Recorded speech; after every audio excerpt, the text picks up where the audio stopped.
Invest in yourself. Spend money to train yourself, because free things only guarantee you peanuts. Peanuts only are for monkeys. But if you spend heavy on your own personal development, personal training, I am sure you will give commitment. People who pay attention.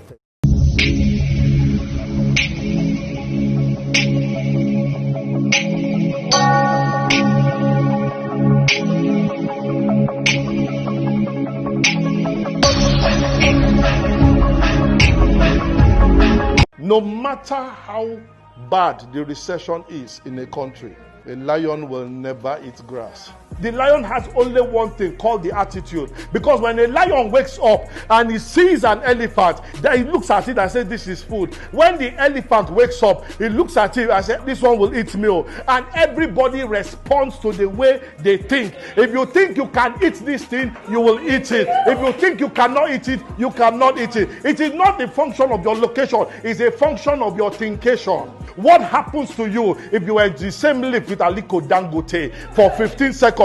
Do you become a gazelle or do you become a lion? Think about it before you answer. What have you prepared yourself to do? Never say no to any opportunity. When the opportunity comes, take it, then find out how you will sort it. It's a function of the way you think.